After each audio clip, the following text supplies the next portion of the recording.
Já está gravando. Agora, como é que Yes. Ótimo, ótimo. Queria dar as boas-vindas a todos, todas que estão aqui com a gente, mais um evento do Centro de Estudos Mangaba.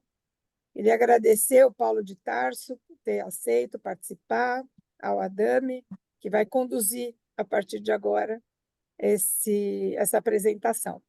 Então, está com vocês, queridos. Vamos em frente. Obrigado, Robson, Cris. você, né? Diga. Um breve comentário só, Paulinho.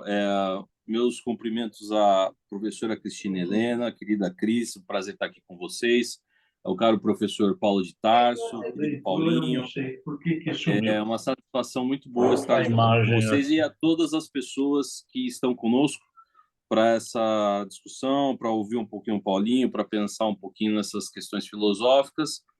Então, quero só deixar meu agradecimento, um abraço a todos vocês e passar a palavra ao Paulo já, que fique à vontade para a sua exposição. Dami, antes do Paulo começar, eu vou pedir para que vocês fechem os microfones. Fábio, você está com o microfone aberto, por favor, querido. Assim a gente escuta com melhor acuidade auditiva o professor Paulo. Fábio? Fábio. Bom, em primeiro lugar, quero pedir desculpas pela minha absoluta incapacidade de lidar com essas coisas tecnológicas. É rir para não chorar, né? Mas, finalmente, conseguimos, acho que um jeito. Espero que dê tudo certo. Então, a exposição... vai.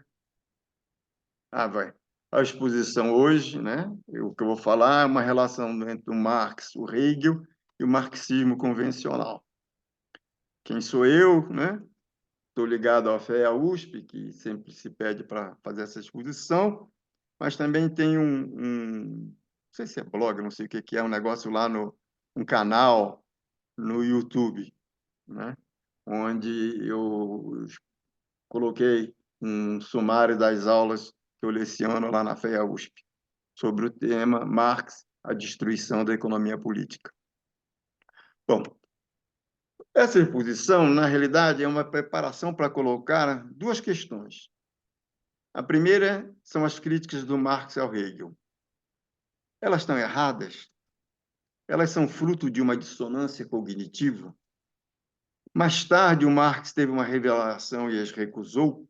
Né? É isso a pergunta que eu quero embasar, né? Porque é tido e havido consenso absoluto que, no final da vida, o Marx fez uma mudança epistemológica, né? E eu acho que não é assim, né? Exatamente por colocar essas perguntas, né, que eu vou afirmar que a dialética é misticismo e religiosidade e que a dialética era usada pelo Marx não como modo de investigação, e sim como modo de exposição. Então, nessa primeira parte, eu vou colocar trechos do Marx sobre o Hegel. Eu chamo a atenção que, se você olhar para baixo, assim, à sua direita, você vai ver sempre da onde que eu tirei isso que eu estou reproduzindo. Sou mero papagaio, não tem nenhuma interpretação minha. São apenas trechos escritos pelo Marx. Então, vamos começar explicando o Marx, explicando o idealismo, explicando o Hegel. No Sagrada Família, né, ele explicando o idealismo e Hegel, apareceu aí embaixo, Marx e Engels, Sagrada Família, página 72. O sublinhado do Marx é porque eu só peguei as coisas escritas pelo Marx. Nenhuma referência que eu faço ao Sagrada Família é de trechos que foram escritos pelo Engels. Sempre o Marx. Então, diz o Marx, o essencial da pera não é o ser da pera. O essencial da maçã não é o ser da maçã. O essencial dessas coisas não é a sua existência real, passível de ser apreciada através dos sentidos. O essencial da pera e da maçã é o ser abstraído por mim delas e a elas atribuído. É o ser da minha representação à fruta. O essencial da pera e da maçã não é ser pera e maçã, mas ser fruta, da abstração fruta. Continua ele. É certo que meu entendimento finito, baseado nos sentidos, distingue uma maçã de uma pera e uma pera de uma amêndoa. Contudo, minha razão especulativa considera essa diferença sensível algo não essencial e indiferente. É melhor a tradução, eu acho, desse indiferente, melhor seria irrelevante, mas a tradução que foi feita está como indiferente. A fruta, diz o Marx, não é um ser morto, indiferenciado, inerte. A fruta é um ser vivo, diferenciado, dinâmico. As diferentes frutas profanas são manifestação de vida da fruta una. São cristalizações palmadas pela própria fruta. A fruta adquire na maçã uma existência maçânica. A fruta adquire na pera uma existência pêrica. Não devemos mais dizer que a pera é a fruta. Devemos sim dizer que a fruta se apresenta na condição de pera. Não devemos mais dizer que a maçã é a fruta. Devemos sim dizer que a fruta se apresenta na condição de maçã. As diferenças que separam entre si a maçã da pera e da amêndoa e etc., são precisamente distinções entre a própria fruta, que fazem dos produtos específicos outras tantas fases distintas no processo de vida da fruta em si. Ou seja, o que tem vida é abstração, a pera, o que você vê pelo sentido, é só uma imagem, não tem existência em si.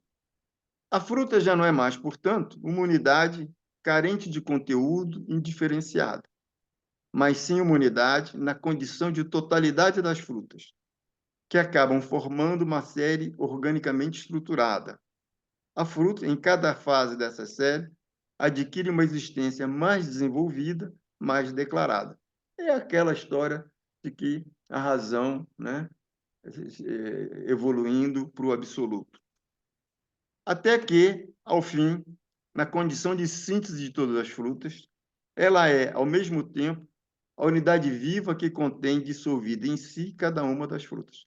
Essa é a explicação dele sobre o idealismo. Agora vamos ver a crítica do Marx a isso. Qual é o ponto? O ponto é o seguinte, a origem do racha é o seguinte, pensar existe antes do ser, ou se o ser que leva ao pensar. O que o Marx falou sobre isso no Sagrada Família? Ele falou, olha, se o pensar existe antes do ser, o real é apenas uma aparência da ideia ou encarnação da ideia. Sobre isso, o que o Marx falou? Na página 157, ele falou, socorro, Engels. E na página 160, ele falou, Engels, socorro. Ou seja, ele está dizendo que o real ser apenas a aparência ou encarnação da ideia, Marx está gritando, socorro. E sobre o futuro, o que é o futuro? No Crítica à Filosofia do Direito, no Hegel, ele falou, o futuro está predestinado pela natureza do conceito encerrado nos registros sagrados da Santa Casa da Lógica. Ou seja, tem um finalismo, tem uma teleologia, né? E isso aí está dado, quer dizer, o destino está posto. No Crítica à Filosofia do Direito, né? Ele falou, em Hegel, a substância mística se torna sujeito real. E o sujeito real aparece como um outro, como um momento da substância mística. Hegel inverteu o subjetivo no objetivo e o objetivo no subjetivo. E o Marx fulmina a especulação que converte diferentes frutas reais em uma fruta da abstração, na fruta, para poder chegar à aparência de um conteúdo real, necessariamente tem de tentar, de qualquer maneira, tem de retornar da fruta, da substância, para diferentes tipos de frutas reais e profanas, para a pera, para a maçã e a amêndoa. E diz ele, tudo que é de fácil no ato, de partindo das frutas reais, chegar à representação abstrata, a fruta, há de difícil no ato de, passando da representação abstrata à fruta, engendrar as frutas reais. Chega a ser impossível, partindo de uma abstração, chegar ao contrário da abstração quando não desisto dessa abstração. O filósofo especulativo desiste da abstração fruta, porém desiste dela de um modo especulativo, de um modo místico, ou seja, mantendo a aparência de não desistir dela. É uma forma educada de falar que é uma picaretagem que esses caras fazem. Então, vamos continuar o Marx explicando o idealismo. A autoconsciência, o espírito, é o todo. Fora dele não há nada. A autoconsciência, o espírito, é o criador poderoso do universo, do céu, da terra. O mundo é uma manifestação de vida da autoconsciência, que deve alienar-se e adquirir forma servil. A diferença entre o mundo e a autoconsciência é apenas uma diferença aparente. A autoconsciência não distingue nada de real de si mesmo. O mundo é, muito antes, apenas uma distinção metafísica, uma quimera do seu cérebro etéreo e uma figuração do mesmo. Ainda Marx explicando o idealismo de Hegel. Em Hegel, assim denominada ideia real, o espírito como infinito, real, é apresentada como se agisse segundo um princípio determinado, mediante um desígnio determinado. Assim denominada ideia real se divide em esferas finitas e faz para si retornar e o faz para ser para si. E o faz de um modo que é precisamente como é na realidade. Ou seja, para se mostrar como ideia, ela se apresenta como não ideia. Aí o Marx comentando isso. Aparece aqui claramente o misticismo lógico panteísta. A realidade não é expressa como ela mesma, mas sim como uma outra realidade. A empiria ordinária não tem como lei seu próprio espírito, mas um espírito estranho. Aparece aqui claramente o misticismo lógico panteísta. A ideia real tem como sua existência não uma realidade desenvolvida a partir de si mesma, mas a empiria ordinária comum. A realidade empírica é tomada como tal e enunciada como racional. Essa racionalidade, no entanto, não se deve à própria razão da realidade empírica. Essa racionalidade deriva de que o fato empírico, em sua existência empírica, possui um outro significado diferente dele mesmo.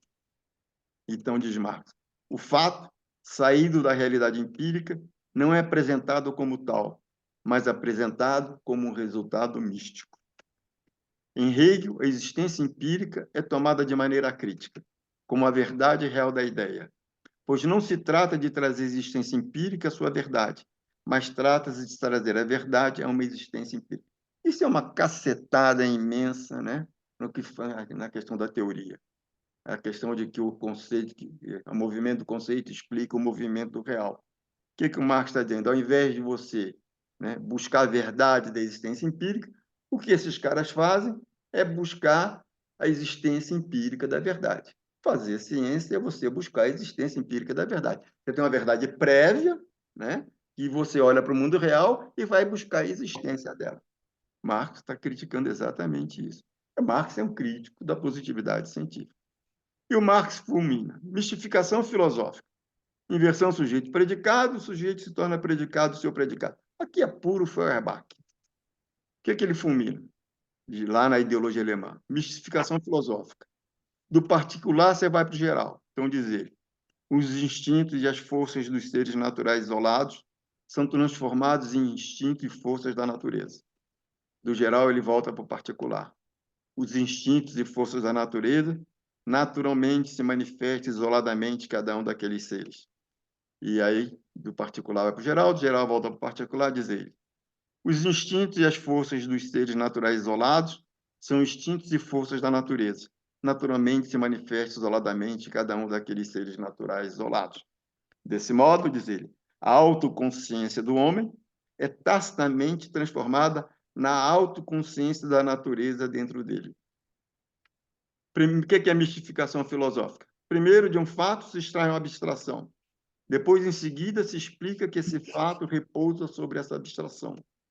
Método dos mais banais para se parecer profundo e especulativo do jeito alemão. Vamos continuar agora o Marx explicando o método Hegel. Marx diz, de acordo com Hegel, o método é a força absoluta, única, suprema, infinita, a qual nenhum objeto pode resistir. É a tendência da razão em se reconhecer ela própria em todas as coisas. Método é a tendência da razão em se reconhecer ela própria em todas as coisas. Tudo que existe, tudo que vive sobre a terra e sobre a água, não vive senão por um movimento qualquer. Do mesmo modo como a força da abstração, o filósofo transforma todas as coisas em categorias lógicas, ele faz a abstração de qualquer caráter distintivo dos diferentes movimentos e chega ao movimento estado abstrato, ao movimento puramente formal, a forma puramente lógica do movimento. Quer dizer, então, assim como o filósofo imagina encontrar nas categorias lógicas as substâncias de todas as coisas, ele imagina encontrar na forma lógica do movimento um método absoluto, que não somente explica todas as coisas, mas que também implica o movimento da coisa. Isso aqui é muito importante para ele mais para frente, né? Que está falando, ó, o método é o criador de tudo.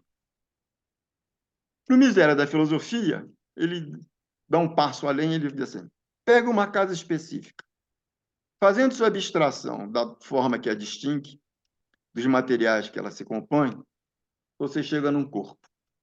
Fazendo sua abstração dos limites desse corpo, tem-se um espaço. Fazendo sua abstração das dimensões desse espaço, acabaríamos por não ver nada além da pura quantidade. E chegaríamos, finalmente, à categoria lógica.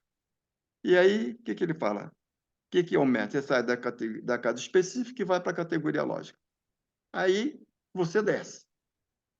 Como é que você desce? Você desce por posição, oposição e composição. Aí o Marx fala, em grego, tirando o sarro, tese, antítese e síntese. Na fórmula sacramental, afirmação, negação e negação da negação. Ora, o que ele vai falar disso? Você sai da casa específica e vai para a categoria lógica. Ele diz, fazendo essas abstrações, esses caras imaginam fazer análise. Abstração não é análise. Aí ele diz assim, à medida que se afastam cada vez mais dos objetos, imaginam se aproximar deles a ponto de penetrá-los. Claro, por que estão fazendo isso? Porque o que existe é a categoria lógica, o que existe é a razão. O objeto é só uma aparência, é só uma manifestação. O objeto não tem vida.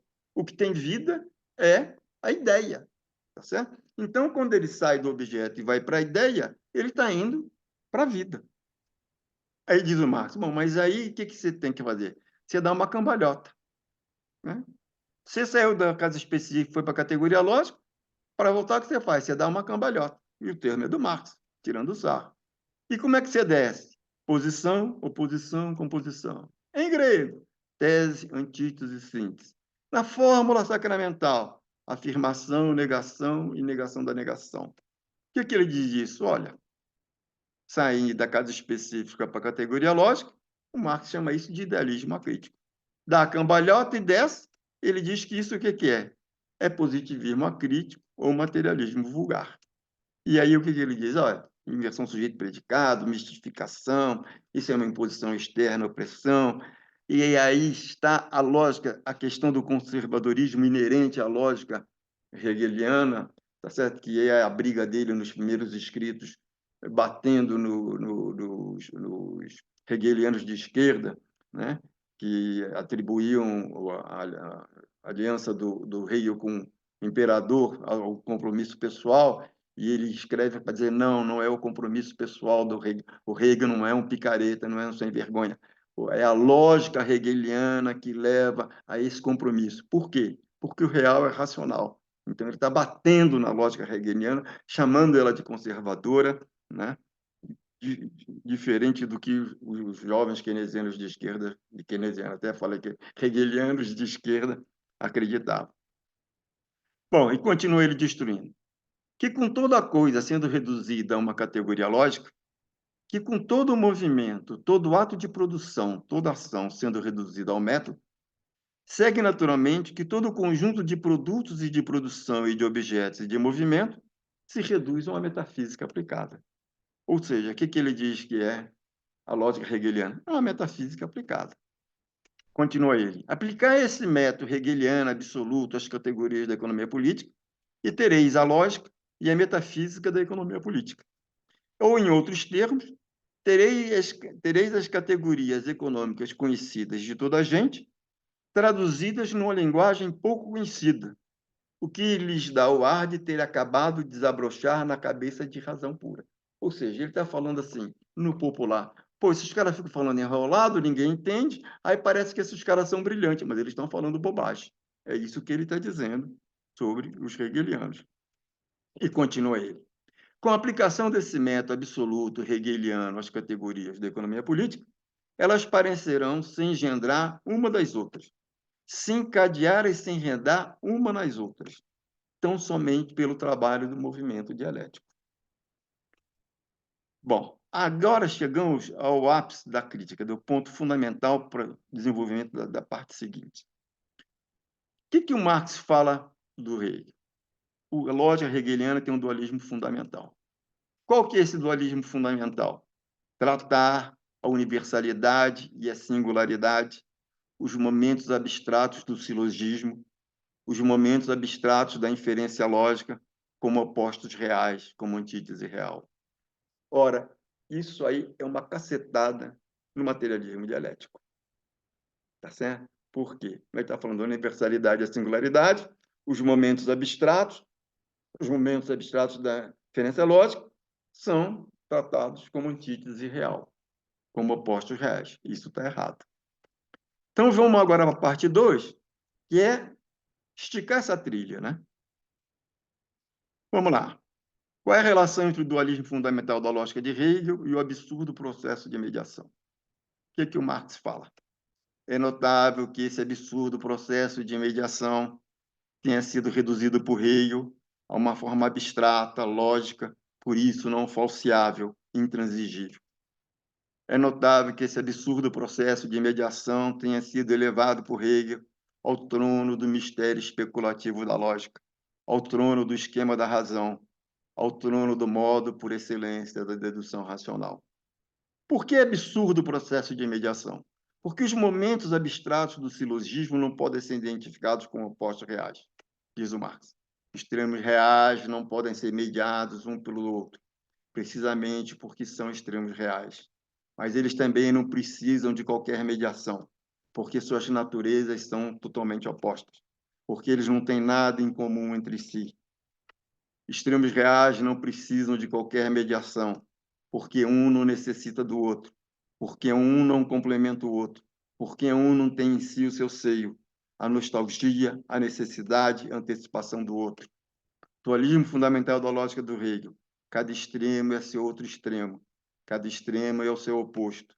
O espiritualismo abstrato é o materialismo abstrato. O materialismo abstrato é o espiritualismo abstrato da matéria. Vamos aprofundar agora isso e levar à frente com o Lúcio Coletti. Bom, quem é Lúcio Coletti? Lúcio Coletti é um filósofo italiano que escreveu várias obras no marxismo. Ele era membro do Comitê Central do Partido Comunista Italiano, né? E depois ele acabou rachando. Mas eu pego as coisas dele do tempo que ele ainda era marxista. Então vamos ver o que ele falou no marxismo dialético. Diz o Coletti: o marxismo jamais entendeu que há dois tipos distintos e opostos de oposições e contradições. Oposição com contradição e oposição sem contradição. Nenhuma palavra em Engels sobre esses dois tipos de oposições, entre oposição real e oposição contradição, entre contrariedade e contradição. Nenhuma palavra em Plekhanov, nenhuma palavra em Lukács, filósofo de profissão que tratou da dialética sobre todos os ângulos. A confusão entre esses dois tipos de oposições é evidente em Lenin. O marxismo, na maioria dos casos, sequer suspeita que oposição dialética e oposição real são duas oposições e que são duas oposições radicalmente distintas. O marxismo, na maioria dos casos, nos poucos casos em que teve notícia dessas duas oposições, não compreendeu o significado delas, pois considerou a oposição real como um exemplo, um caso de dialética. Oposição dialética, oposição por contradição, explica ele. Tradicionalmente expressa pela fórmula há e não há. Então, diz ele, não há, não tem nada em si, não é nada em si, não é nada por si. Não há é apenas a negação de há. Há não é nada em si. Há não é nada por si. Há é apenas a negação de não há. Há não é nada em si, não há não é nada em si, um é apenas a negação do outro. Conclui ele, a dialética, portanto, só existe nos conceitos. A dialética materialista não existe. Isso é uma cacetada. Me lembro que quando eu li isso, eu acho que eu fiquei um mês tonto, né? Porque eu tinha certeza daquela coisa do marxismo convencional. Falei, gente, eu confesso que fiquei bobinho. Mas vamos lá. Há e não há. Ambos os polos são nada em si e por si mesmo. São apenas negativos um do outro. Cada um dos termos, há e não há, para ser ele mesmo, precisa da relação com o outro. E só no seio dessa unidade, um polo é a negação do outro polo. Isto é a unidade dos opostos. A dialética, portanto, só existe nos conceitos. A origem da dialética é platônica. Ambos os polos são negativos, no sentido de que são irreais, de que são não coisas, de que não são coisas, de que são apenas ideias. Ambos os polos são irreais, são não coisas, são apenas ideias. A dialética, portanto, só existe nos conceitos. O conceito verdadeiro de dialética, disse Hegel, se referindo a Platão, consiste em mostrar o movimento dos conceitos puros. O conceito verdadeiro da dialética, disse Hegel, se referindo a Platão, consiste em mostrar o movimento dos conceitos puros. Não como se eles se dissolvessem com eles no nada, e sim mostrando que os conceitos são precisamente um movimento, e o que universal é a unidade desses conceitos opostos. Ou seja, onde é que está a origem do conceito? É porque A, para você entender A, você tem que ir para não A. Para entender não A, você tem que ir para A. Então, é aí que está o movimento. A origem do movimento está exatamente nisso. Por isso que a dialética é a origem do movimento. Por quê? São não coisas, são coisas irreais, tá certo? Então, são ideias. Você tem A, para entender A, você tem que ir para não A, para entender não A, você tem que vir para A, e aí está dada a origem do movimento, da razão. O movimento é da ideia e não das coisas. Oposição sem contradição, oposição real. A fórmula que expressa essa contradição é A e B. Ambos opostos, A e B, são reais, são positivos. Cada um deles existe por si mesmo. Há neles uma repulsa recíproca à relação entre eles. Trata-se de uma oposição-exclusão, ao invés de uma oposição-inclusão, como é o caso da dialética. Vamos lá. Ao invés de uma atração de opostos, como é o caso da dialética, tem-se uma repugnância recíproca. E aí o Colette critica Lenin. A confusão entre esses dois tipos de oposições é evidente em Lenin. Na nota sobre dialética, nos cadernos filosóficos, Lenin cita como exemplo os casos da matemática, mais e menos, diferencial integral, da física, eletricidade positiva e negativa, da química, associação e dissociação de átomos. Qual é o ponto do Lúcio Colette? A crítica a Lacan, que Marx faz a média dialética hegeliana, parece que vem de Aristóteles, passa para Kant e vai para Feuerbach e chega no Marx. Qual que é o ponto? A dialética só existe nos conceitos. É aquela dualismo fundamental. O que parece que o Marx está dizendo? Olha, de fato, né, a dialética só existe no conceito. Por isso que você não pode tratar os opostos do silogismo como coisas reais. A tal dialética das coisas, diz o Colette, já está contida no Hegel. Não em oposição, mas como complemento do idealismo. A dialética das coisas não é específica do marxismo. A dialética das coisas é hegeliana. Por quê? Porque a coisa é mera expressão da ideia, é mera manifestação da ideia. Então, a coisa que você vê já está, né? Não é coisa, ela é conceito. E o movimento dela está dado pela ideia. Isso aí está em Hegel. Não existe a dialética da matéria. Não faz sentido falar em dialética da matéria. E continua o Colette.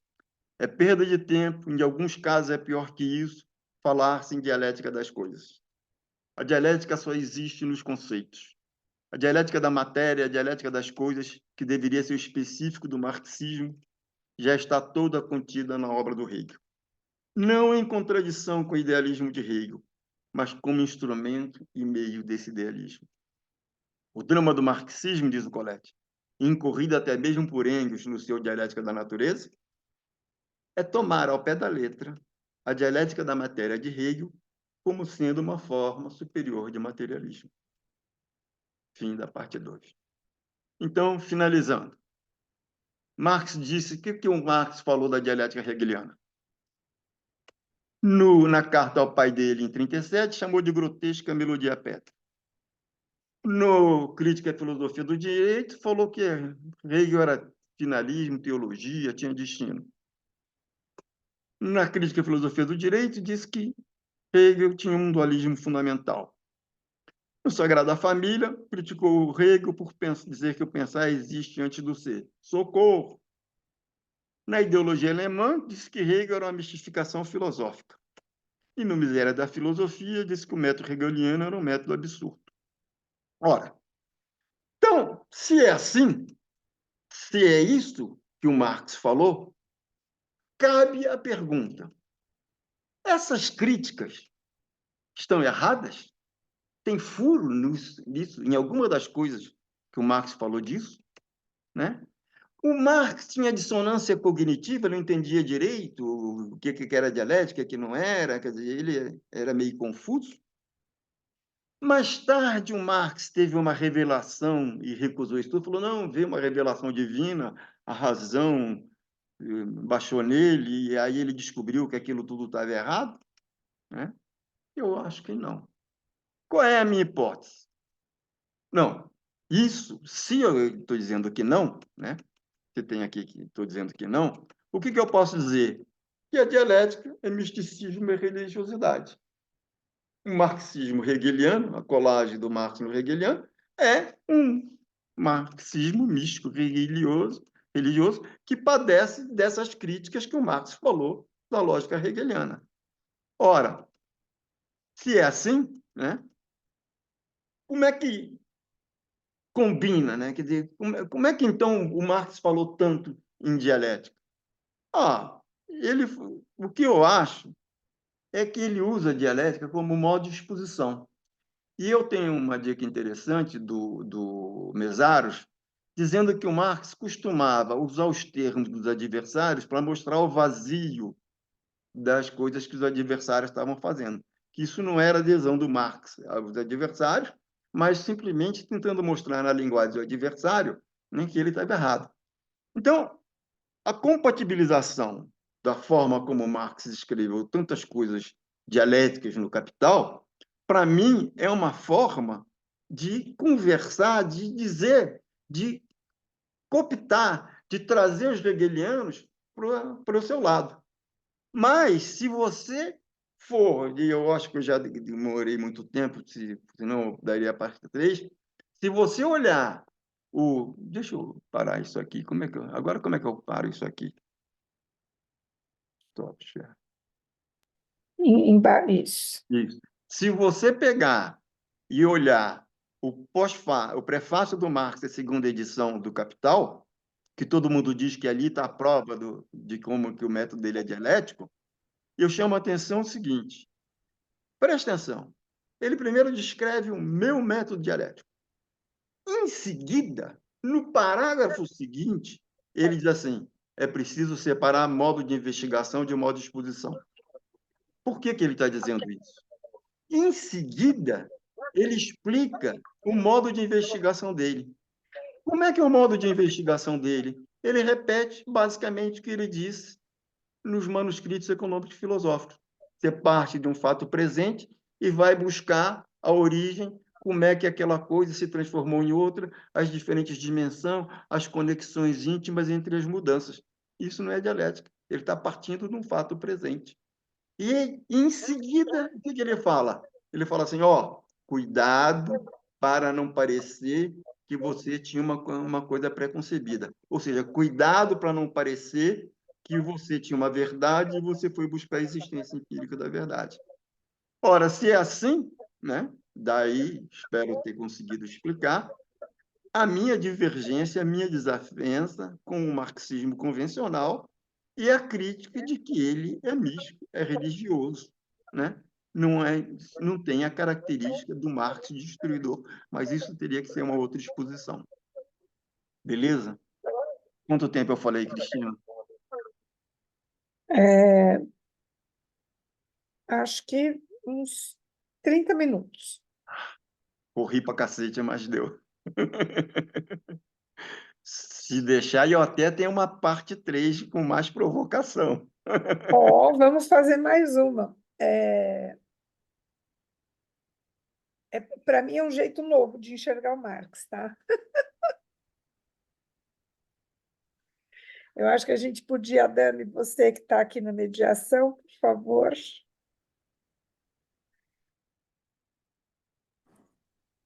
Paulinho, Oi. ótima exposição, instigante mesmo e crítica, que sobretudo, nos provoca a ver de uma maneira um pouquinho diferente. Não me considero um marxista, mas tenho me aventurado bastante a entender e compreender Marx. Não Marx, mas uma obra de Marx, né? E a conclusão que nós chegamos nesses estudos do Capital é assim, que um economista que não estudou Marx é um médico com medo de sangue, entendeu? Então não tem como chegar na economia, não tem como estudar um pouquinho se você não tiver a humildade e a hombridade de buscar um pouquinho essa obra que é clássica e você conhece muito melhor do que eu. Quando você aborda o método em Marx, né, essa crítica ao materialismo, ao idealismo hegeliano, isso até me surpreendeu um pouco da nossa conversa inicial, que eu tinha compreendido que nós discutiríamos as visões de Estado em Marx e em Hegel. No entanto, se não me falha a memória, você até mencionou que não existia uma teoria do Estado em Marx. Me corrija se eu estiver enganado, tá? Que eu me lembro das nossas conversas no grupo. Foi uma surpresa boa até ouvir toda essa perspectiva, eu não esperava. No entanto, deu uma enriquecida no repertório, vou falar bem a verdade. Me pareceu muito pela sua exposição, né, que a crítica que você faz a partir do Marx, a compreensão do Hegel, aproxima demais a um positivismo talvez rígido ou ortodoxo, ou talvez me parece assim um pouco estático. Confesso que essa impressão que eu tive ouvindo a exposição, que essa crítica a essa metodologia a equipara a um hegelianismo a um positivismo. Não sei se eu compreendi da melhor maneira ou se está próximo isso. O que me parece talvez a gente Robson, simplificar essa... Peraí. Posso ir respondendo em Diga. parte? Porque eu não consigo decorar tudo. Tá certo? Vamos em conversa, então, é até melhor. Vamos em conversa, assim, tranquilo. Tá? A questão do Estado, eu fui absolutamente convencido pelo Zé Paulo Neto. O marxismo não tem uma teoria do Estado, e ele não pode ter. Porque o que é Estado? O Estado é uma abstração. Tá certo? E o ponto que você fala da coisa estática, né, positivista, é que o Marx ele não é um cientista. O Marx é um destruidor do discurso burguês. Aí eu precisaria de uma outra exposição para explicar melhor isso. O que o Marx faz é aquela história, em vez de buscar a existência empírica da verdade, eu tenho que buscar a verdade da existência empírica. Então, não existe método marxista de investigação. Tá certo? O Marx ele não é um cientista. O Marx é um destruidor, é um jogador de merda no ventilador. O ponto do Marx é que o drama da vida, né, é a produção da vida mediante a troca. E você só vai entender isso se você entender a ideologia alemã. Porque ali ele estabelece, ali ele diz a que veio. Como é que ele faz? Ele parte da vida. Para existir vida, é preciso existir homens vivos. Para existir homens vivos, você precisa produzir homens vivos. E, portanto, o fato básico da vida é a produção da vida, que é imediatamente produção de bens, de vestuário, alojamento, né, alimento, e produção de outros homens. E nessa produção você tem imediatamente uma cooperação, porque você precisa de um homem e uma mulher, e você tem a divisão do trabalho, porque o homem entra com seu instrumento de produção e a mulher com o instrumento de produção dela. Então, você tem, na produção da vida, diferentes dimensões. Tá certo? Ele faz isso, ele vem buscando, ele diz, olha, para produzir a vida, eu preciso me comunicar com os outros. Tá certo? Aí você tira a linguagem. O mundo, a população vai crescendo, ele vai tendo novas necessidades, e aí você vai tendo novas necessidades, vai colocando novas compreensões. Então, ele é o cara que, esse é o jeito que ele olha, que ele analisa. Não tem nada de científico. Não tem nada, não tem hipótese, não tem pressupostos, não tem nada. Ele está fazendo o quê? Ele está buscando a verdade da existência empírica. Tá certo? Esse Marx não é um Marx positivista. Ou seja, eu ligo sempre com ele dizendo lá, ó, ao invés de você buscar a existência empírica da verdade, como faz na ciência, eu vou buscar a verdade da existência empírica. Então, eu não tenho nada preconcebido, eu vou lá buscar, eu vou fazer, como ele diz lá no pós-fácil, aliás, no prefácio da segunda edição, o que ele diz? Eu vou olhar para trás, vou ver como é que nasce, surge, se desenvolve, se desagrega e morre. Então, na realidade, Marx não tem uma teoria da história. Marx tem o quê? Ele passa um fio lógico, um traço lógico. Uma coisa é o movimento do conceito, outra coisa é o movimento real. O que o Marx faz é ele vem buscar um fio lógico, mas na linha do Rangel, que a gente gosta tanto. Rangel não tem uma teoria. O Rangel é um cara que olha para trás e vem explicando como é que uma coisa gerou outra. Mas você não tem no Rangel um positivismo, você não tem um finalismo, você não tem ciência no Rangel. Consegui Nossa. explicar? Pô, provocador, né? Isso, né? Primeiro, na afirmação de que, por exemplo, Marx não é um cientista. Ele tem horror de cientista. Então, ele pode ter, ele poderia escrever, até dizer que cientista é tudo maluco, não gosto deles, assim, mas assim, dizer que ele não cumpre um papel como cientista seria, me parece algo que não cabe, não tem fundamento. Dizer que ele não exerce um papel científico, quer ele queira, quer ele não queira, quer seja numa perspectiva científica diferente, utilizando a observação e experiência clara, né?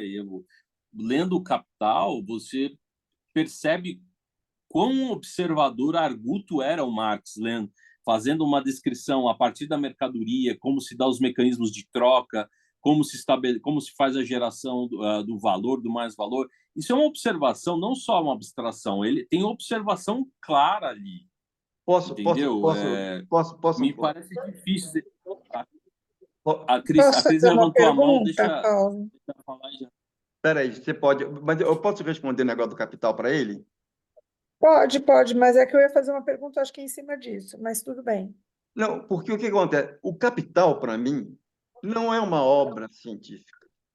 O Capital é uma obra que ele escreveu para dizer o seguinte: o comunismo não é um sonho, não é filosofia, o comunismo é viável.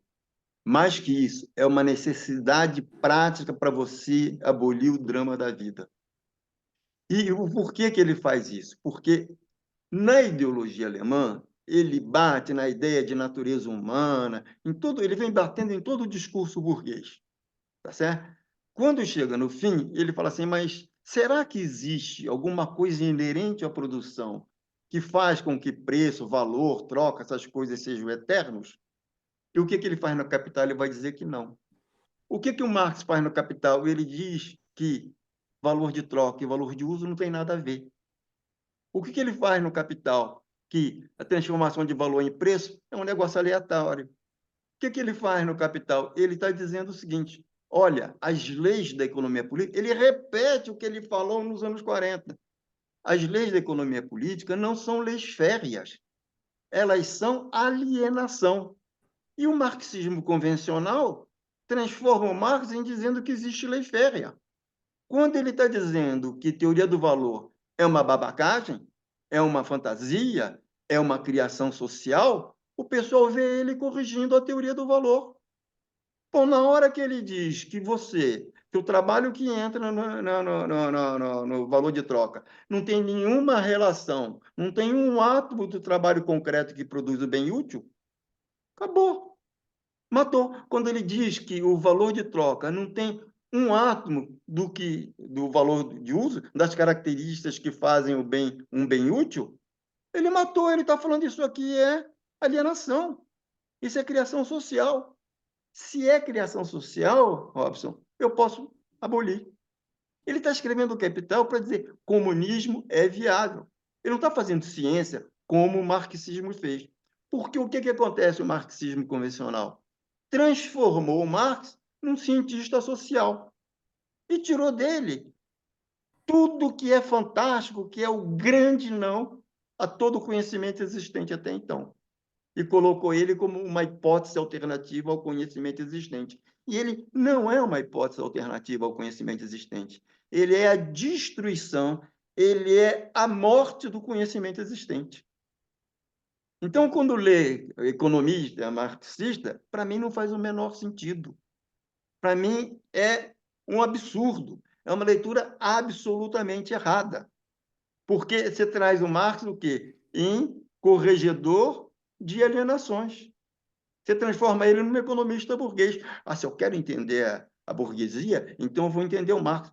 Ele lá no túmulo dele fala: não, não foi para isso que eu escrevi essa porcaria. Eu escrevi para dizer que isso aí é uma merda, que a economia política é uma bosta. É isso. Ele escreveu para dizer aquilo que ele disse nos manuscritos e nos excertos. Ele chuta a bunda da economia política lá atrás e volta a chutar a bunda da economia política no Capital. Mas o marxismo convencional transforma ele num economista, que é um absurdo. É uma leitura absolutamente equivocada. Você, para dizer que ele é um economista, você tem que chutar, tem que apagar ele dizendo que o valor de troca não tem um átomo do valor de uso, que o trabalho abstrato não tem um átomo do trabalho concreto. Por quê? Porque o que a burguesia fazia era essa junção. E quando ela fazia essa junção, ela naturalizava a teoria do valor e dizia que as instituições burguesas são eternas. Você está no fim da história. Ele escreve para dizer, não, não é o fim da história. A teoria do valor é a alienação, é uma construção social que serve para enganar. E mais, ele diz, é uma construção social que faz o quê? Que fica só na superfície, que trata apenas da circulação e não olha para a relação do trabalhador e o trabalho. Que é o que ele faz? O que ele faz? Os primeiros 3 capítulos. Ele destrói a teoria do valor, essas coisas todas. Capítulo 4, o que ele faz? Não é uma teoria de distribuição de renda. Capítulo 4, ele diz o seguinte, sabe qual é o segredo do capital?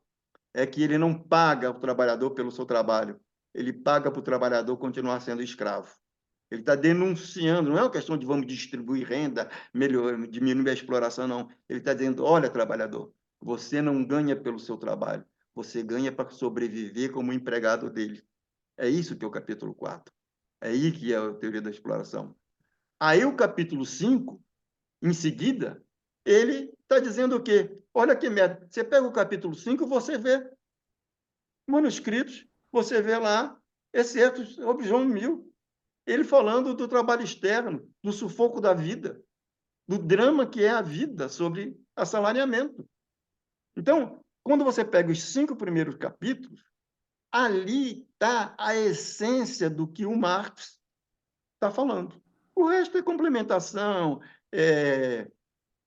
retórica. Ele é um político, ele não tem um projeto acadêmico, né? Ele está sempre na luta política. Desculpe, Cristina, se eu demorei demais, mas aí eu me empolguei. Não, não, fica tranquilo. Eu estava aqui te ouvindo e pensando, porque na hora que você falou, eu pensei no Ciência e Política, Duas Vocações, do Weber, né? Eu queria entender de você se é um pouco por aí que você está enxergando Marx, é a não ciência, é a política, e o que você entende como ciência, né? Para eu entender o que você está falando. O que eu entendo como ciência? Essa economia marxista, a teoria neoclássica, todas essas coisas que você tem pressupostos e desenvolve e tal, né? Tudo que tem finalismo. No Marx não existe finalismo. Tá certo? O Marx, você não tem, porque você não tem ponto de partida. O Foucault que captou isso muito bem. Ele falou, olha, o Nietzsche, o Freud e o Marx construíram uma nova hermenêutica. Essa hermenêutica, ela não tem um ponto de partida. Portanto, ela não consegue aclarar.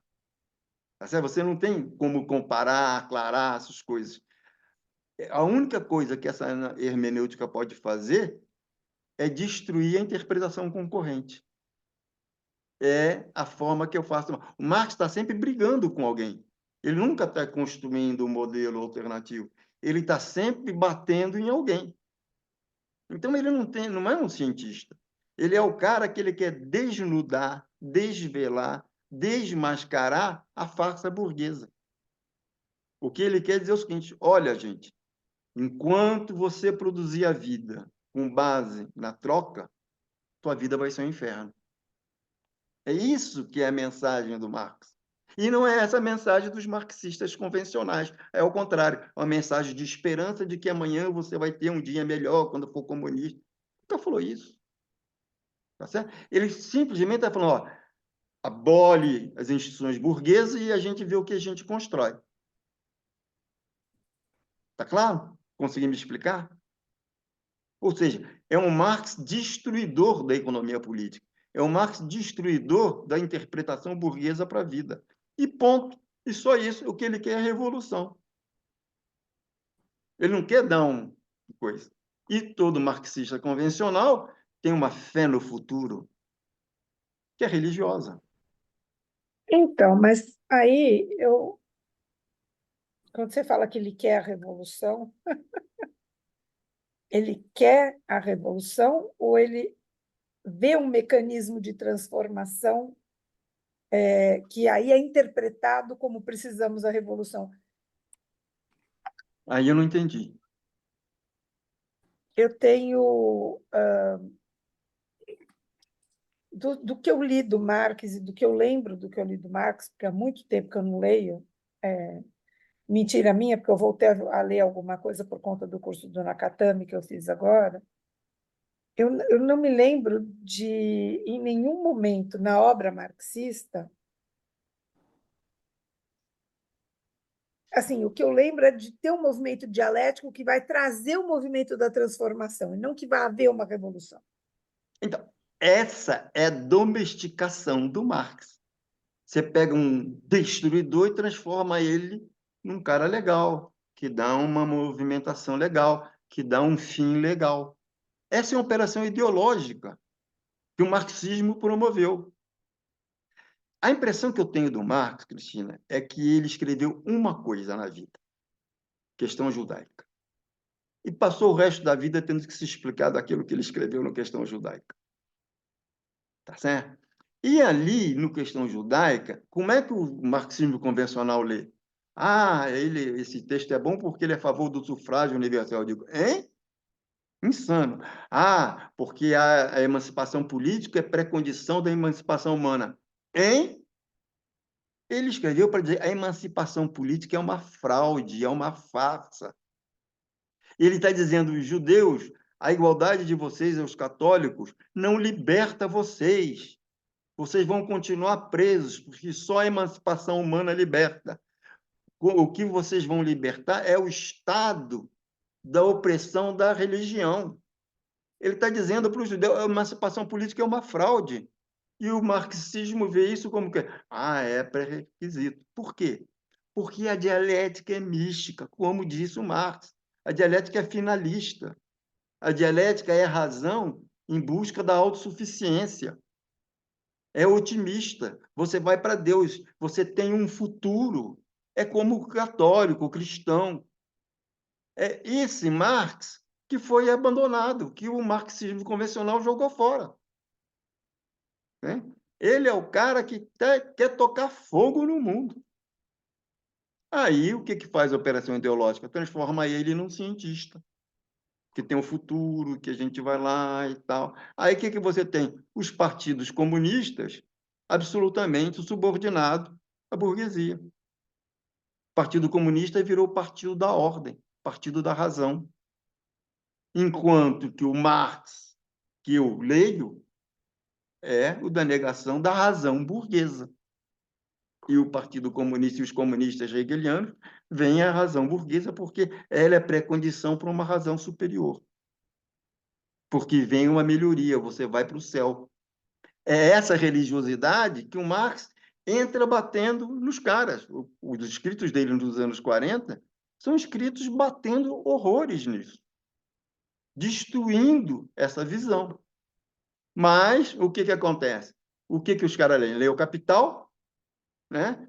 18 de Brumário e o Manifesto do Partido Comunista. Porra, no Manifesto do Partido Comunista é uma coisa maluca, porque ele diz lá, olha, tem uns babacas aqui, né, uns babacas aqui, que querem fazer na ciência social encontrar a base para a revolução. Ele escreveu isso.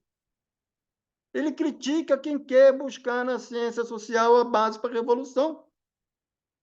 Por quê? Porque vamos voltar lá para o Crítica à Filosofia do Direito em Hegel. O que é o sentido de crítica dele? Crítica não é um bisturi para uma cirurgia recuperadora. Crítica é uma arma dirigida contra um inimigo que você quer destruir. Olha a quantidade de vezes que a palavra crítica aparece ao longo da vida dele. Mas o que o marxismo convencional? O marxismo convencional transformou a crítica num bisturi para reconstruir. E deixou de lado a crítica para destruir o teu inimigo. E o que eu estou dizendo? Gente, eu continuo lendo a crítica para destruir o inimigo. Eu acho que vocês forçam a barra quando vem a crítica como uma forma de reconstrução, de aperfeiçoamento, de melhoria do existente. A sua cara está ótima. Como assim, Paulinho está louco.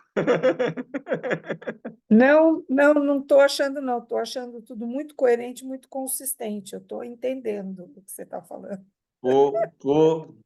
Aleluia. É o maior elogio que você podia fazer para mim. Não precisa concordar comigo.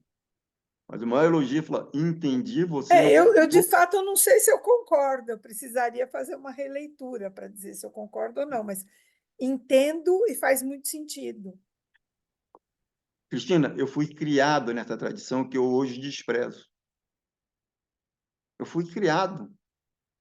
Essas bobagens marxistas, eu falei na PUC, com meus amigos.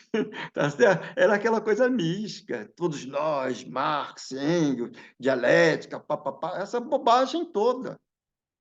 Mas eu hoje estou fora. Falou, não, já fiz autocrítica, larguei aquilo, e hoje eu acho que eu entendi o Marx de uma maneira absolutamente errada, mística. Eu pensava que eu era um comunistão, e na realidade eu era um religioso, eu era um cristão, fazendo catequese, pensando que estava fazendo política.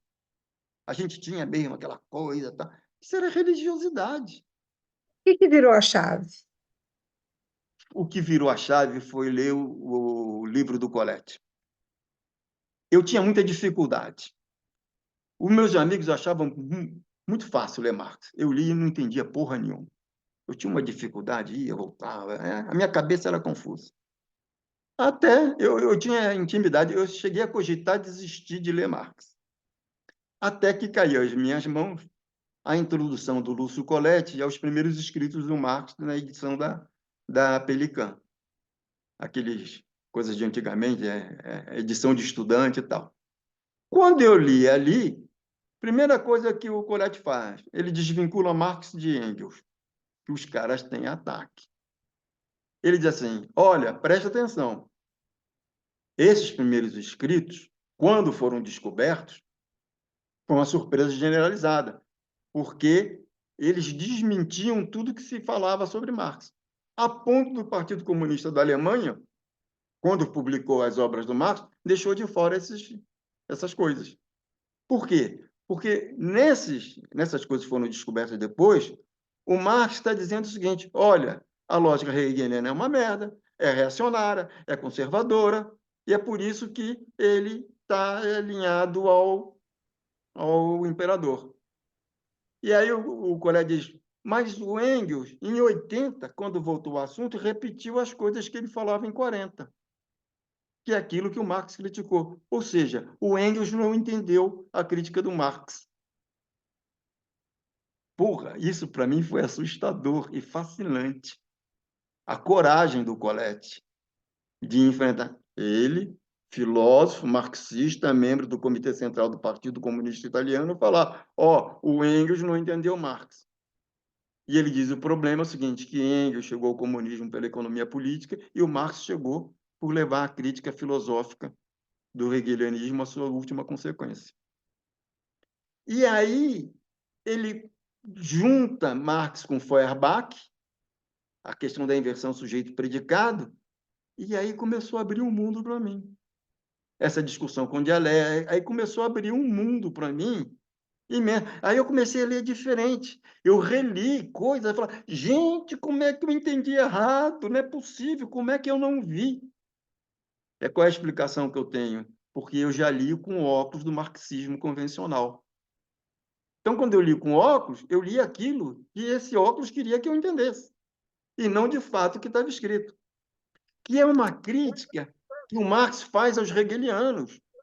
Ele, no Ideologia Alemã, ele diz assim, porra, vocês não entenderam porra nenhuma da literatura comunista e socialista dos franceses e dos ingleses, né? Tiraram ela do contexto e colocaram numa conexão arbitrária com a filosofia alemã. Vocês não entenderam. E aí eu comecei a ler nessa perspectiva. Vamos ler o que está escrito, vamos olhar o contexto. Qual é o contexto dele? O contexto dele é de briga com a burguesia. Não é de construção de teoria, não é de construção de futuro, não é nada disso. Você tirou o óculos. Olha, tem uma pergunta do Fábio aqui, interessante, e eu tenho uma outra também para te colocar. O Fábio está perguntando assim, Paulo, ou seja, marxismo convencional retirou ou aboliu de Marx o discurso da emancipação, correto? Emancipação do ser Não, humano, quero dizer. não. Ele não tirou. Ele disse que vai haver. Ele pôs como uma certeza, como um finalismo.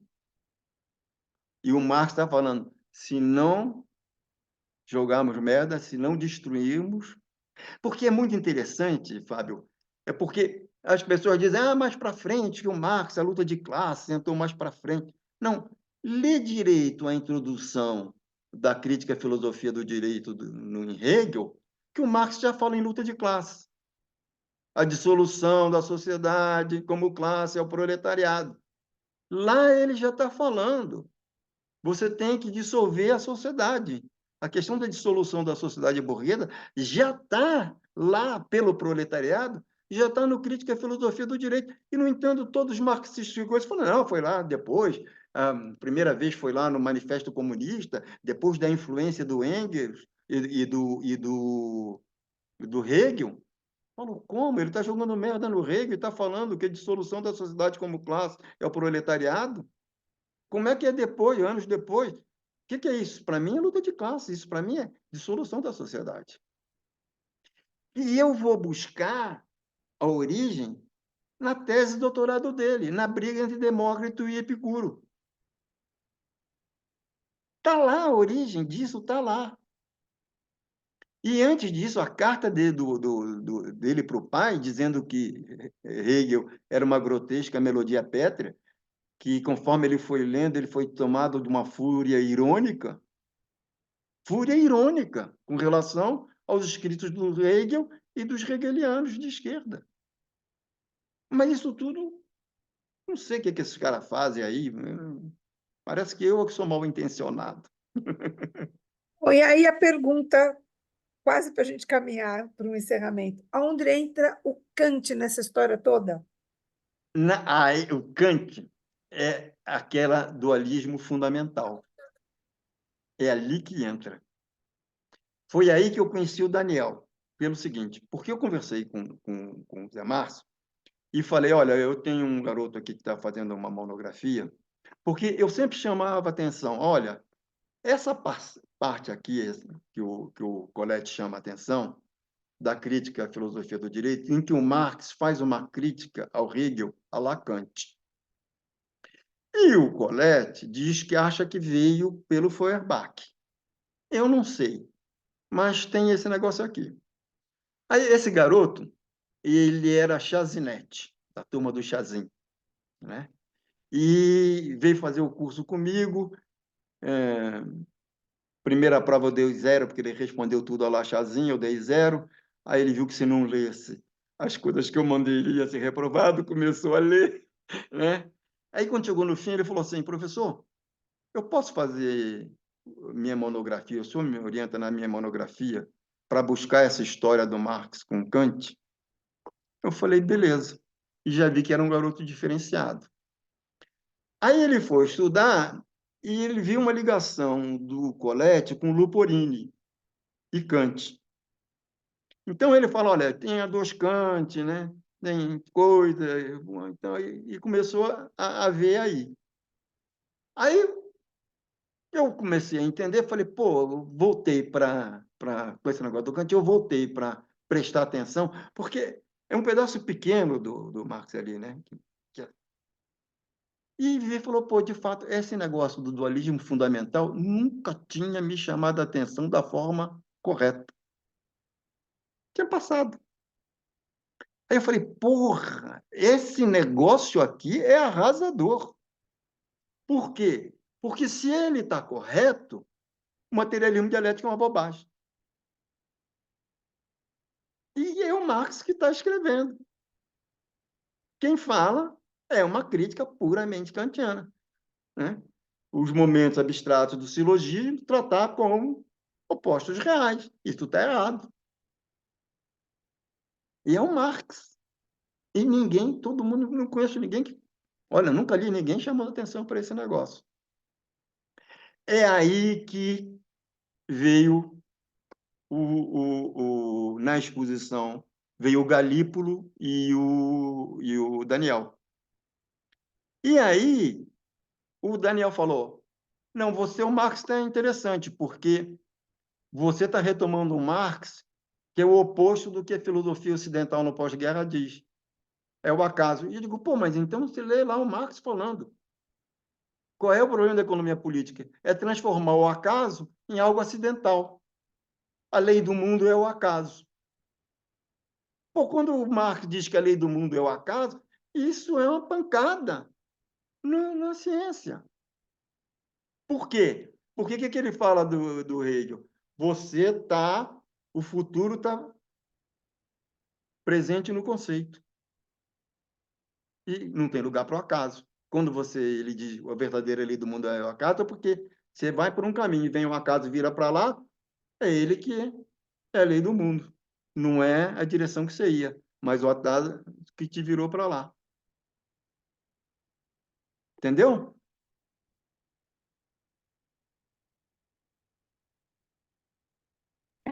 Acho que é hora da gente começar a pensar na organização de um livro.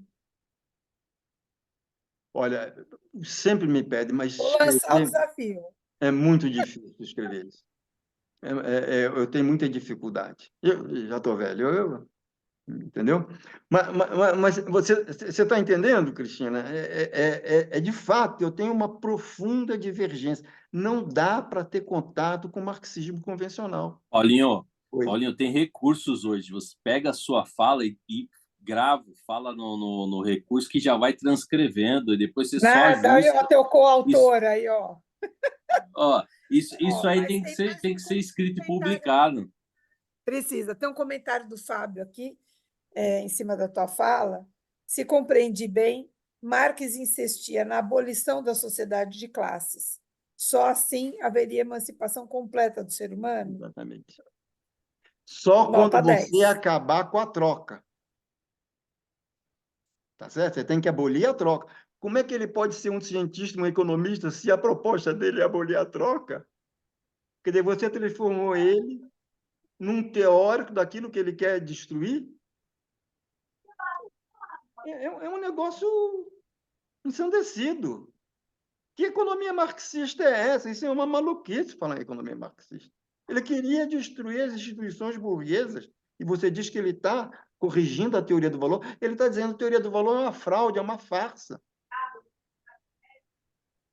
Entendeu? Paulinho, o Yuri está de mão levantada. O Yuri pediu a palavra, só um comentário antes, mas Paulinho, como é que fazer um estudo como esse não é produzir ciência? Como é que a gente pode chegar numa concepção Não, é dessa? produzir Mas eu paro aqui e passo a palavra para o Yuri. Conhecimento útil. É produzir conhecimento útil. Ele produz conhecimento e não ciência. Porque ciência, o que que é? Aliás, eu fiz até ontem um comentário com o Luiz. Falei, olha, as hipóteses irrelevantes, tal. Ciência é como diz o Milton Friedman. É uma teoria econômica, é um discurso para organizar a nossa cabeça. A validade é dada pelas previsões e não pela colagem ao real.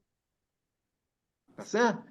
O Marx está produzindo conhecimento útil para te dizer o seguinte, Adame, se a gente não abolir a propriedade privada, o mercado, garantido pelo Estado, jamais teremos a emancipação humana. É essa que é a mensagem dele. A abolição das instituições burguesas. O que o ideológico fez? Transformou ele num cientista burguês.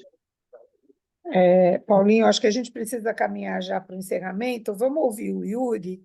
E aí tem mais uma questão aqui do Fábio para colocar. Diga, Yuri. Obrigado pela fala, pela oportunidade. Professor, mais uma vez, parabéns pela observação, pela apresentação. Obrigado. Eu já tive contato um pouco com todos esses tópicos por meio das videoaulas que estão disponíveis no YouTube. Eu acho que grande parte delas, dessas apresentação, você consegue resgatar lá. Agora, muito interessante ver uma outra forma de abordar e também agora poder discutir, né, frente a frente com o professor e não simplesmente por meio da apresentação gravada. Assim, eu tenho 1 milhão de questionamentos para fazer, na verdade, mas a hora que não permite, né, o desenrolar das horas, o avançar das horas já não permite. Então, eu gostaria de fazer algumas observações, né, e dentro dessas observações, algumas perguntas. Não gostaria de entrar no debate que a Dami abriu sobre a questão do cientista ou não, porque realmente levaria a entender, por exemplo, quando o senhor fala sobre conhecimento útil, né, levaria a entender o que é isso. Tipo, eu entendo o que o senhor quer fazer, né, porque eu acho que do século XVIII, né, quando a gente estabelece todos os pressupostos da ciência e de uma filosofia política, etc., por exemplo, a gente sempre tem aquele pressuposto do universalismo, da questão da natureza humana e da aproximação com... Porque, na verdade, é um discurso revolucionário do século XVIII. Né?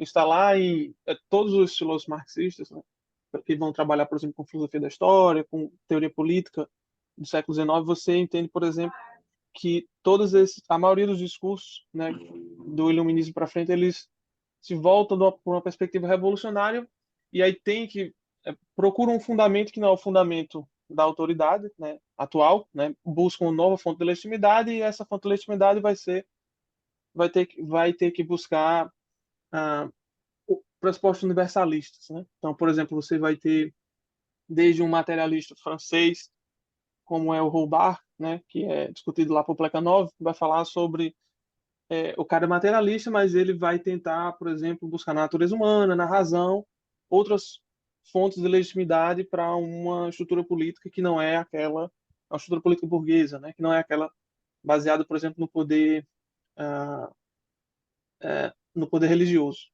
Você vai ter Kant também sempre procurando uma perspectiva universalista, etc. E aí faz sentido você fazer esse contraposto e demonstrando, né, tipo, entender que Marx ele está observando esse movimento do discurso e está dizendo isso que vocês estão chamando de universalização não é universalização, isso que vocês estão chamando de emancipação não é uma emancipação efetiva, né? Então, desconstruir esse discurso que busca uma universalização por meio de premissas X, Y, Z e mostrar que isso não é o caso, né? Por exemplo, natureza humana, o Homo economicus, né? Natureza, em Adam Smith, por exemplo, né? Homo economicus, a natureza humana, a propensão para a troca, que Adam Smith fala, e aí Marx diz, não é toda sociedade que vai ser baseada na troca, a gente pode viver com outra sociedade, a divisão entre valor de troca e valor de uso, né? Você não pode confundir isso, e o que, vamos dizer assim, seria constante seria o valor de uso, né? Todo mundo por meio do trabalho, etc. E você, quando distancia esse valor de troca, você já percebe que realmente a troca não é algo essencial para a reprodução da vida. E aí você consegue, a partir disso, demonstrar que é uma construção social e não tem uma base universal, etc. Então, eu acho que o senhor acerta muito nessa visão. Se isso é ciência, não é, eu acho que isso não é nem o caso, assim, né? Tipo, não é nem o que... assim, é um debate que eu acho que é menor do que o fundo, né? Que é o fundo da crítica de Marx. Eu acho que esse é o ponto. Porque Marx é um não cientista, ou Marx é um cientista alternativo, ou Marx que é contra a ciência atual. Então, enfim, o que a gente pode classificar aí, eu acho que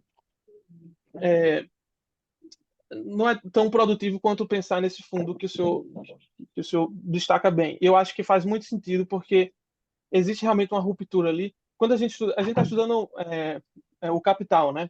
Eu, a Dami, o senhor bem sabe. E a gente percebe que a grande crítica é essa, né? A grande crítica de Marx é dizer tudo que vocês estão falando que é lei da natureza, que é propensão natural do homem, a troca, que a lei da natureza basicamente são as leis férreas da economia capitalista, não é lei da natureza. Aquilo é uma simples construção social e pode existir formas alternativas de construção, de divisão do trabalho, de reprodução da vida, que não necessariamente partam desses pressupostos. Isso aí, pronto, acabou ali, detonou todos os pressupostos, vamos dizer assim, metafísicos ou universalistas de uma ciência, de uma ciência econômica que entende que a única economia possível é essa. Mas, enfim, eu me estendi mais do que eu acho que eu deveria. Mas eu queria também, na verdade, o que mais me chamou a atenção, que eu tenho mais dificuldade em avançar, e eu acho que é algo muito interessante na sua fala, é o movimento de ascensão, que se chama de idealismo acrítico, eu acho, e o movimento de descida, né, que é do Cambalhota, empirismo, materialismo acrítico ou a materialismo cambalhota. vulgar. Isso, exato. Esse movimento, eu acho que assim, ele está fazendo a crítica a Hegel ali e a todo o idealismo, mas esse movimento eu acho que ele se mantém constante em qualquer tipo de tentativa de produção de conhecimento, principalmente quando a gente trabalha com a aplicação de modelos, né? Por exemplo, a economia hoje trabalha muito na aplicação de modelos. E aí tem uma crítica de um marxista que você deve conhecer, claro, que é o Francisco de Oliveira. Ele vai trabalhar numa monografia dele que ele fala sobre o elo perdido, classe e identidade de classe, onde ele vai falar sobre o impacto que teve a Petrobras na estrutura social da Bahia, né? E aí ele tem um trecho que eu estava lendo exatamente quando eu estava ouvindo as suas aulas. E ele fala assim, deixa eu ver se eu consigo. Eu estava com ele na mão aqui, mas agora eu.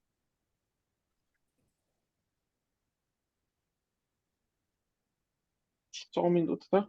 Posso falar uma coisa? O Yuri, eu Pode. estou numa alegria incontida, porque o que eu despertei de angústia em você, tá certo? Isso, para mim, foi a melhor Foi coisa que impactante. podia ter acontecido. Quer dizer, meti uma caraminhola na tua mente, tá certo? Eu acho que isso é que é o trabalho de professor, é meter caraminhola na mente dos alunos. Não é que ele reproduz, mas é esse incômodo.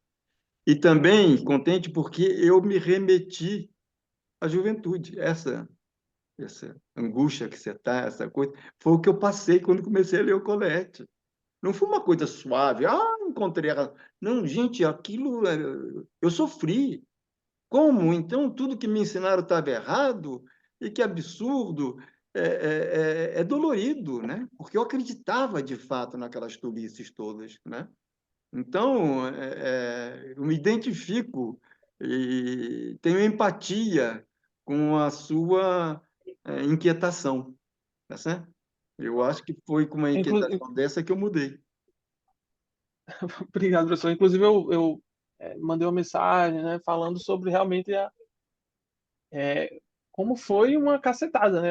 As aulas, as primeiras aulas e a necessidade de revisar tudo, né? Assim, a gente tava no, eu nunca, confesso aqui que eu nunca li Marx do ponto de vista da economia. Eu acho que é a melhor forma de ler Marx, né? Porque realmente ele se vira para a economia política. Eu acho que ele centra muito a crítica dele na economia política. Eu nunca vi ele por esse lado. Eu via muito mais pelo que os meus professores de direito faziam, que é pegar Marx para a gente entender, por exemplo, fazer uma crítica à teoria do Estado, né? A questão da e essa ideia de emancipação política e real, ou igualdade formal, igualdade real. E a gente lia os textos, dois textos iniciais dele, a gente lia a ideologia alemã, mas ainda assim, para mim também era incompreensível, né? Eu tinha uma dificuldade de entender.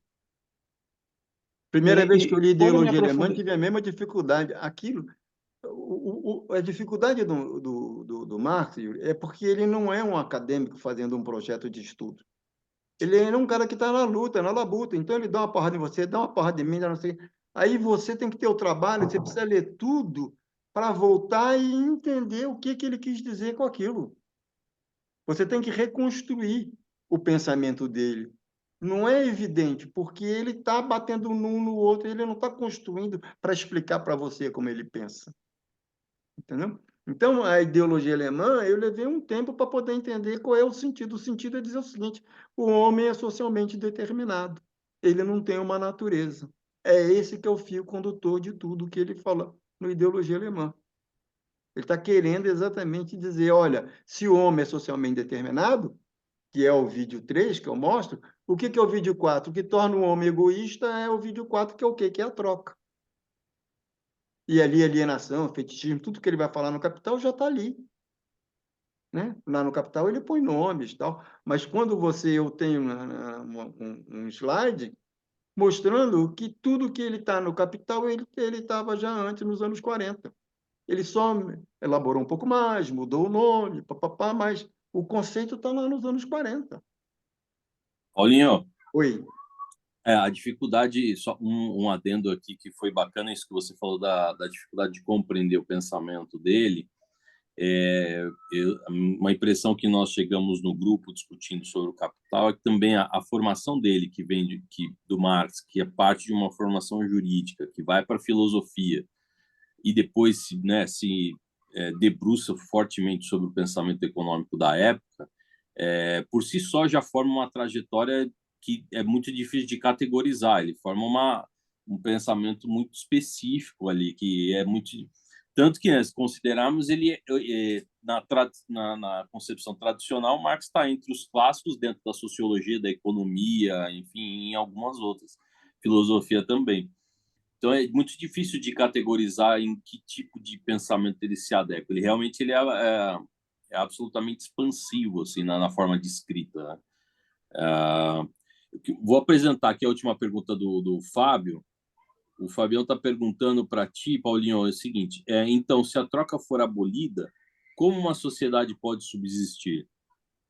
Então, eu acho que hoje é mais fácil da gente entender, porque, inclusive com inteligência artificial, com esses meios, porque se você pensar uma comunidade pequena, é mais ou menos fácil entender. Pessoal, o que é que nós vamos fazer? Ah, precisamos de camisa. Quantas camisas? Que cor? Não sei o quê. Pessoal, quantos sapatos? Né? Dá para a gente, racionalmente, fazer a produção e a distribuição. Por quê? Qual é a máxima? De cada um segundo a sua capacidade, a cada um segundo sua necessidade. Romper a ligação entre produção e distribuição da teoria da interpretação burguesa. Isso sempre né? Uma coisa é dizer isso, outra coisa é como é que faz de fato. Com o desenvolvimento da informática, está mais fácil, né? você coletar e falar quantas calças, quantas camisas, né? Isso eu acho que estamos mais perto, porque eu me lembro do Chiappin, né? Não sei se vocês conhecem o Chiappin. Chiappin é um colega lá da FEA, que ele é um cara muito interessante. Ele era assistente do Newton da Costa, aquele lógico, né? E quando o Newton da Costa foi fazer... Ele fez filosofia, ele fez física, filosofia, ele é doutor em filosofia, doutor em física. E ele trabalhava com o Newton da Costa, né, nesse negócio de lógica. Aí, quando o Newton da Costa foi dar um curso lá na FEA, ele primeiro falou, não, primeiro eu vou mandar meu assistente aí para dar um curso para vocês sobre resolução de problemas. Aí chegou lá o Chiappin, quando ele começou a conversar com os economistas, ele falou, nossa, mas não é a física que é o campo para aqueles problemas que eu estudo com o Newton da Costa, é a economia. Aqui é um festival, é um banquete. Ele virou doutor em economia também, tá certo? E o Chiappin, estou ficando velho, por que eu comecei a contar essa história do Chiappin? Porra, ficar velho, do... né? Gente, desculpe. Não, tudo bem, estava falando sobre como que com a abolição da troca, isso, uma sociedade Tá. poderia subsistir. Tá. Então, o que acontece? Essa questão dos métodos hoje de você estabelecer racionalmente, a informática ajuda. Lembrei do Chiappin. Porque o Chiappin falava para mim, olha, Paulinho, o Marx, a diferença do Marx para os outros é que o Marx está dizendo a felicidade está no futuro. Eu falei, porra. Ele falou, e de fato, para o Marx, hoje é impossível ser feliz.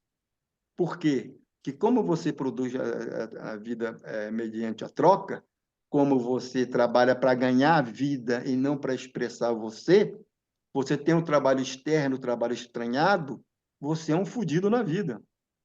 Você é um cara estranhado, você... Não existe felicidade numa sociedade de mercado. Para você ser feliz, você tem que abolir a sociedade burguesa. E essa pista quem me deu foi o Chiappin, que é um cara de direita. Não tem nada de comunista, tem horror de Marx, tá certo?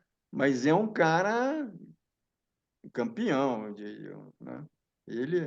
Aliás, ele orientou minha filha na filosofia, fez sobre aqueles caras, Alexis, ela fez a dissertação de mestrado dela, mostrando que o STF usava errado, todos os caras do FCF usavam errado o Alexis. Isso é conhecido. Ela falou, nossa, que coisa. E o Chiappin orientou a dissertação de mestrado dela lá na FEFELESH. Entende? Então, Legal. a questão é lá para frente. Eu acho que hoje nós estamos mais próximos disso e lá para frente, com esse desenvolvimento até da inteligência artificial. Intrigante mesmo. Ok. Fábio, você quer falar? Quer falar, Fábio? Não, por enquanto... Peraí. Desculpa, peraí. Ih. Puta merda. Puta, deu um bolo aqui, cara. Deu um bolo aqui, meu. Caraca. Então, eu posso intervir, Pelo então, amor de novamente, Deus, meu. Dá uma chance que o Yuri está muito Dá uma angustiado. ajuda aqui. Sumiu o negócio. Yuri, Pelo amor de Deus, meu. faz É o a fim da sua picada. consideração para depois Sumiu a o treco aqui. encerramento. Tá certo, tá certo. É porque eu achei aqui o trecho que eu queria confrontar aqui com o professor com aquela ideia da cambalhota que o senhor tinha Caraca, colocado. meu. Ele diz assim, ele passa a primeira parte o primeiro capítulo falando sobre o método, falando sobre como ele vai usar Marx para avaliar. E aí tem uma hora que ele fala assim, ele fala sobre alguns riscos da utilização do método marxista no domínio social, no domínio do estudo da sociedade. E aí ele fala que o segundo risco é o de uma aplicação mecânica no propósito de tornar transparente o que não é, pela utilização ideológica do discurso político ou por não tomar-se o marxismo como uma técnica de modelos, ou por tomar-se o marxismo, o que é completamente contrária à identidade do método e à sua exigência rigorosa do estudo das situações concretas. Né? Numa situação de modelos, ele coloca em aspas, seria suficiente aplicar o esquema da divisão em classes para que a opacidade do real se tornasse transparente. Os enigmas de uma dada situação histórica singular seriam facilmente decifráveis na forma banal de jogos de palavras cruzadas elementares. Em um tal jogo, a divisão da sociedade e as classes constitui um dado, um pressuposto, quando a rigor elas são um produto das relações antagônicas e de seus movimentos de reprodução. Então, para mim, ficou quando ele está fazendo aqui no final das contas uma crítica à ideia de aplicação de modelos, né? Você deve na verdade procurar no real as manifestações, né, daquilo que a gente poderia abstrair nas categorias dos modelos e não o contrário. Eu interpretei dessa forma. E foi exatamente na época que eu estava ouvindo as suas aulas e eu fiquei na cabeça. Então, o que significaria? Será que o que... Porque, assim, existe a crítica. Marx diz que é errado fazer essa aplicação do modelo para a realidade, que eu entendi como se fosse essa cambalhota que o senhor fala sobre o, o empirismo vulgar, o materialismo vulgar. Então, a dúvida é como a gente faria assim, o que seria o correto de fazer nesse caso? Como a gente deveria proceder, né? Entre como a gente deveria trabalhar essas categorias, essas abstrações e a realidade, né? Olha, Porque para mim eu tenho uma dificuldade imensa com essas coisas. Eu só consigo olhar para a ideologia alemã, entende? E ver como é que ele faz. Ele parte de um fato que é a vida, a existência da vida. Aí ele começa a se perguntar o que é necessário para existir vida. É só isso que eu consigo fazer. Esse negócio de olhar para o real, de não sei o que e tal, eu tenho muita dificuldade com isso. Porque eu não tenho a competência que o Marx tinha para fazer as análises que ele fazia. Mas quando você vê ele comentando as coisas, né? Tem me lembrei agora desse, você me chamou para a Cristina, dele jogando Marx Destruindo. Tem um texto do Marx sobre o livre câmbio, né? Que ele faz todo o discurso, né? Contra o livre câmbio.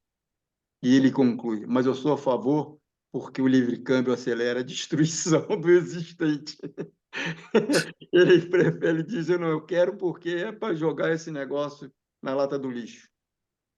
Ou seja, ele aceita todas as coisas, mas ele diz, não, porque eu não quero consertar a situação existente. Eu quero destruir. Por isso eu sou favorável ao livre câmbio. Então, não dá para separar essa questão de método da intenção dele de destruição. Porque o olhar dele vai ser sempre um olhar como é que eu destruo a sociedade burguesa. Então, ele vai apoiar aquilo que acelera a desagregação da sociedade burguesa. Por quê? Porque o compromisso dele não é com o homem, com o ser humano.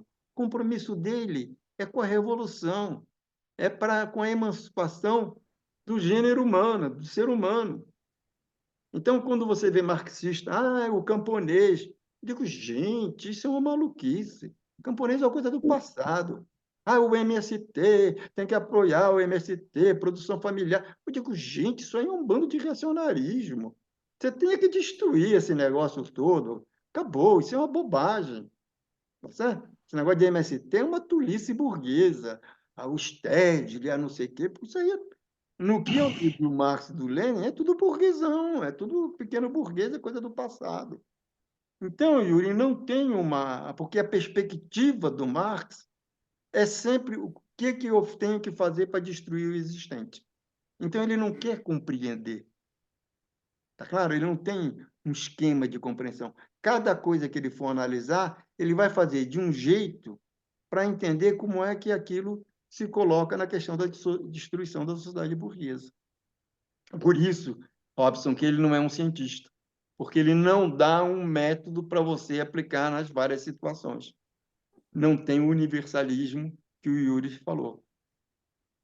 Não, isso dá pano para manga, porque o próprio João Paulo Neto, ele coloca as perspectivas... João Paulo, perdão. João Ele Paulo ou Zé fala Paulo? O João Paulo Neto, né? Não, Zé Paulo Neto. Perdão, José Paulo Neto. O José Paulo Neto, ele fala sobre as etapas do... Bom, enfim, isso daria mais, acho que 2 horas para a gente ficar eu tenho um problema com o conversando. Zé Paulo pelo seguinte. Eu amo o Zé Paulo. Ele teve na minha banca de doutorado e ele é um cara muito gozador, né? Ele é um palhaço, né? Primeiro eu encontrei com ele na PUC, ele passou para mim e falou: "Você é um cínico, cínico". Eu falei: "O que foi?" Ele falou: "Não, estou atrasado para uma banca", e entrou na banca. E eu fui para casa, quase tive uma diarreia de medo. Eu falei: "Puta, o cara da minha banca que é cínico". Foi um sufoco. Aí ele me ligou e falou assim: "Olha, eu acho uma covardia esse negócio. Eu estou sentado com minhas preocupações, vou te examinar, vou fazer perguntas das minhas preocupações, você não está preparado. Então, eu faço o seguinte: toda banca que eu vou, eu primeiro dou, 24 horas antes, dou uma lista de perguntas e vou te inquirir sobre as perguntas". Eu falei para ele: "Ah, não, não quero não". Ele falou: "Como assim?". Eu falei: "Pô, eu não vou dormir, você vai me dar, eu não te conheço, nunca te vi, não sei qual é a tua exigência. Pô, eu vou chegar na banca pirado". Ele falou: "Você foi o primeiro cara que falou isso para mim. Você não quer?". Eu falei: "Não, eu quero o beneplácito da surpresa". Ele falou: "Não, se você me quiser na banca, tem que ser". Só que aí o meu santo me ajudou, ele não conseguiu mandar as perguntas. Aí vem ele para a banca. Chegou na banca, ele falou assim: eu tenho um liame muito estreito entre a loucura e o heroísmo. Você, eu não tenho dúvida, você é louco.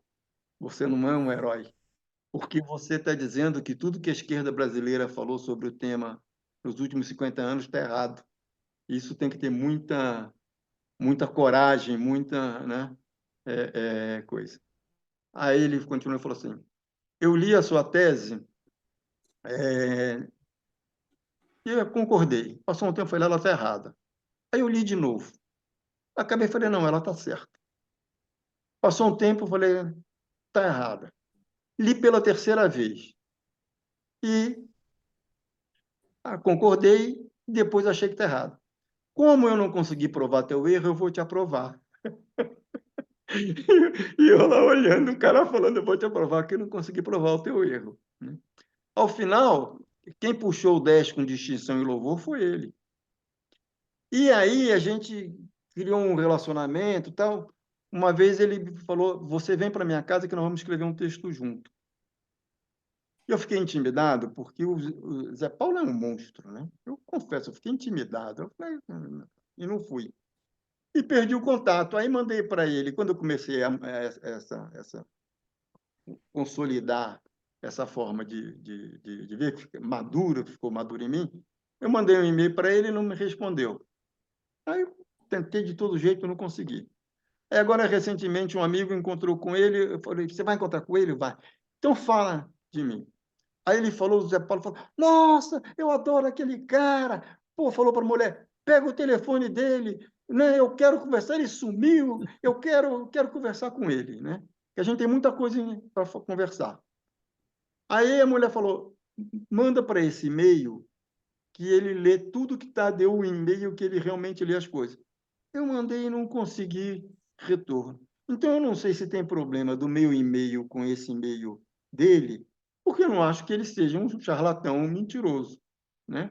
Mas eu queria dizer para ele, falou: "Zé Paulo, olha como eu mudei". Porque ele falou, não, da minha interpretação do Lênin, ele já estava me chamando de iconoclasta naquela época. E eu queria dizer para ele: "Zé Paulo, olha como eu fui muito mais longe, porque hoje eu discordo dele". Entendeu? Eu queria encontrar com ele para falar: "Zé Paulo, olha onde eu vim parar". Então, eu até fico emocionado porque O cara que te dá 10 com distinção e louvor é um título acadêmico que muito poucas pessoas podem ter. E dado pelo Zé Paulo, para mim, é fantástico. Mas eu Que não... é comum, não. Não. E ele é muito rigoroso, ele é muito duro. Por isso que eu posso dizer, olha, eu acho que de Lenin eu entendo. Tá certo, de Lenin. Paulinho, eu queria agradecer mais uma vez aqui a sua contribuição ao Centro Mangaba, foi excelente, está registrada aqui. Sempre é bom te ouvir, essa perspectiva ela é diferente e ainda vou ficar encucado com essa ideia de dizer que não é ciência o que o Marx faz, mas assim, isso a gente pode deixar para um outro café e uma outra oportunidade. Agradecer a Cris por organizar todo esse evento e a todos os presentes, o Yuri, Lourenço, Fábio, Wander e todos que estão aqui. Deixar nosso agradecimento e passar a palavra para a Cris para encerrar. Não, eu só queria agradecer o privilégio de poder ouvir vocês hoje. Maravilhoso. E parabéns. Muito bom estar aqui com vocês. Obrigado, né? A única coisa que eu posso falar é agradecer, né? E eu gostei, foi legal, foi bem legal, né?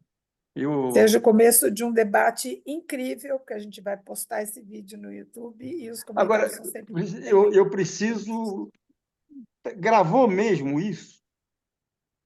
apareceu para mim que estava gravando, você precisa Tá encerrar gravando. agora. Só encerrar. Onde é que eu encerro? Embaixo, tem algum botãozinho vermelhinho. Ah, parou. Não, continua aqui. Não sei. É o mesmo botão que você acionou, Paulinho. Pô, sumiu de mim aqui esse botão que eu acionei. Você vai ter que... Move o mouse que vai aparecer na tela.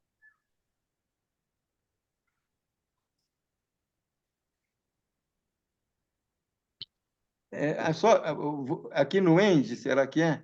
End for all? Se você clicar, vai fechar toda a reunião.